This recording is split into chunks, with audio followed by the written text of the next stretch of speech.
మారిన మనిషి మరమనిషి బీఆర్ఎస్కు కవిత మాస్టర్ స్ట్రోక్. వ్యూహాత్మకంగానే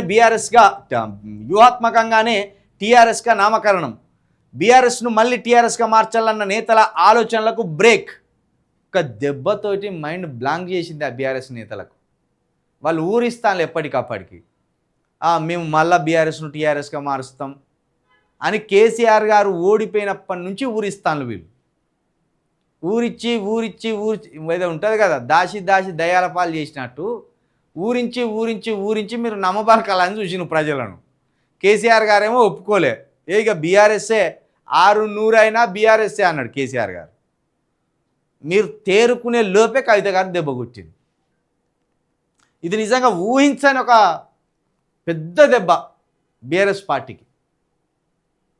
ఇది కవిత గారికి కావచ్చు, కవిత గారి పార్టీలో సభ్యులకు కావచ్చు, ఒక భారీ బూస్టింగ్. ఇది నిజంగా తెలంగాణ ప్రజలకు కూడా ఇది ఒక భావోద్వేగమైన పేగుబంధం. ఇది టీఆర్ఎస్ అనేది ఒక పేగుబంధం. కాబట్టి కేసీఆర్ గారు ఎక్కడ వదిలిపెట్టి ప్రజలు మోసం చేసిందో కవిత గారు అక్కడనే పట్టుకొని మళ్ళీ ప్రజల కోసం నడుస్తున్నారు. ఈజీ అయిపోయింది కవిత గారి పని. 70% అయిపోయింది పని. ఎక్కడికి పోయినా ఏం పార్టీ అంటే టీఆర్ఎస్ పార్టీ. ఎక్కడికి పోయినా ఏం పార్టీ అంటే టీఆర్ఎస్ పార్టీ. పార్టీ పేరు చాలా సులువుగా ప్రజల్లోకి వెళ్ళిపోయింది. ఇక పార్టీ గుర్తే ప్రజల్లోకి పోవాలి. ఒక అద్భుతమైన పని అయితే చేసిండ్రు కవిత గారు. ఊహించని అద్భుతానికి ఆలోచన చేసిండు. అరే మనకంటూ పార్టీ చెప్పుకుందానికి లేకుండా చేసిండు ఆ కేసీఆర్. ఈ బీఆర్ఎస్ కానీ కోలుకోవడం కష్టమే. ఎరిగిపోయినా వాళ్ళు చెప్పుకోలేని పరిస్థితి. మేము తెలంగాణను కాపాడడానికి పుట్టామని చెప్పుకోలేని పరిస్థితి. తెలంగాణ కాపాడుతామని చెప్పుకోలేని పరిస్థితి. ఏది నీ పార్టీ పేరు ఏంటంటే బీఆర్ఎస్ అంటే పూర్తి పేరు చెప్పు చేరా అంటే భారత రాష్ట్ర సమితి అంట. సరే మంచిది, అటు గుజరాత్కో ఆ బీహార్కో ఆ ఢిల్లీకో వెళ్ళిపోరు అంటారు. మీరు అక్కడోళ్ళే, అక్కడి నుంచి వచ్చిన వాళ్ళకి అటే వెళ్ళిపోరు. మీరు ఎంత షాక్ అంటే నిన్న రాష్ట్ర రాజకీయ నాయకులకు దాదాపుగా అటు బీజేపీ కావచ్చు, కాంగ్రెస్ కావచ్చు, బీఆర్ఎస్ వాళ్ళు కావచ్చు ఒక్కసారి ఉలిక్కిపడ్డారు. ఆడు బిగ్ టీ వాడు మొన్న మస్తు జోగి చేసినాడు. కవిత పార్టీ పేరు తెలంగాణ ప్రజా వికాస సమితి. మా చేతుల్లో ఉన్నది. ఎవరికి వాడే చెప్పుకున్నాడు.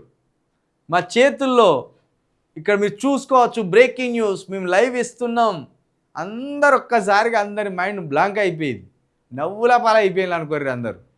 బిగ్ టీవీ కావచ్చు, లేకపోతే ఆర్టీవీ కావచ్చు, తోరణాల మీద కవిత తెలంగాణ ప్రజా వికాస సమితి అని పెట్టింది అని ఆఖరికి వేటూ న్యూస్ వాళ్ళు వీళ్ళు మేము పొద్దుగాల పోయి చూస్తే నేను 5:30కు ఈ తెలంగాణ వికాస సమితి కర్ర తోరణాల మీద అంటే ఏది లేదు, అంత వచ్చిదే. ఎక్కడ అసలు పార్టీ పేరు ఎక్కడ కూడా కవిత గారు ఎక్కడ కూడా చిన్న హింటు కూడా ఎవరికి ఇవ్వలేదు. ఎందుకంటే సంతోషంలో ఎవరో ఒక కాడ దీన్ని బ్లాస్ట్ అవుతారని తెలుసు కాబట్టి చెప్పలే. మాకు తెలుసు, ఇది తెలుసు, ఈ బ్లూ కలరు ఆ ఎల్లో కలర్ తెలుసు, మాకు ఆ గ్రీన్ కలర్ తెలుసు. ఎందుకంటే పార్టీ సభ్యులకు చెప్పాలి కాబట్టి చెప్పిండ్రు. కానీ పార్టీ పేరు మాత్రం చాలా రహస్యంగా పెట్టిండ్రు కవిత గారు. అక్కడ సూపర్ సక్సెస్ అయిన్లు. ఆ సూపర్ సక్సెస్ తోటి మాస్టర్ స్ట్రోక్ ఇచ్చిండ్రు అని చెప్పాలి. పుసుకునే ఇప్పుడు టీఆర్ఎస్ అనే పేరు కనుక బయటికి తీసుకొచ్చి మెల్లగా ప్రచారానికి పెడితే దీంట్లో టెక్నికల్ అంశాలను ముడిపెట్టి ఇబ్బంది పెట్టే ప్రయత్నం చేస్తాను. ఇప్పటికి కూడా టెక్నికల్ అంశాలను ముడిపెట్టే ప్రయత్నం చేస్తాను. జర ఆగుర్రి, వారం 10 రోజులు పోతే కానీ టెక్నికాలిటీస్ ఏంది అవన్నీ కూడా మాట్లాడుకుందాం. ఒక్క వారం రోజులు దాటితే ఈ విషయాలన్నీ మాట్లాడుకుందాం. కాబట్టి ఇప్పుడు అసలు బీఆర్ఎస్లో ఆత్మ లేదా, ఇక అసలు ఆ పేరులోనే బలం లేదు. టీఆర్ఎస్లో బలం ఉన్నది, భావోద్వేగం ఉన్నది. కాబట్టి కవిత గారికి ఇక తిరుగులేదు. కవిత గారికి తిరుగులేదు. నిన్న జనం కూడా మస్తు జనం వచ్చిందా నిన్న. మేము 30,000 మంది వస్తారేమో అనుకున్నాం. 30,000 నుంచి 40,000 అనుకున్నదే మేము. కానీ 60,000-70,000 మంది దాకా కూడా వచ్చింది నిన్న. 60,000-70,000 మంది కూడా నిన్న వచ్చిండ్రు. సూపర్ గ్రాండ్ సక్సెస్ అయింది నిన్న మీటింగ్ చాలా గ్రాండ్ సక్సెస్ అయింది. తెలంగాణ వ్యాప్తంగా చర్చ జరిగింది నిన్న. కవిత గారి పార్టీ గురించి తెలంగాణ వ్యాప్తంగా కూడా నిన్న ఒక అద్భుతమైన చర్చ అయితే జరిగింది. ఈ చర్చను అదే పనిగా ప్రజల్లోకి తీసుకెళ్ళి దీన్ని ఓట్లుగా మలుచుకోవాల్సిన బాధ్యత ఉన్నది. ఓట్లుగా మలిచి ఆ ఓట్ల ద్వారా అధికారాన్ని సాధించవలసిన బాధ్యత ఉన్నది. ఆ అధికారం ద్వారా ఎస్సీ బీసీ ఎస్టీలకు సామాజిక న్యాయం చేయాలనే ఒక సంకల్పం ఉన్నది.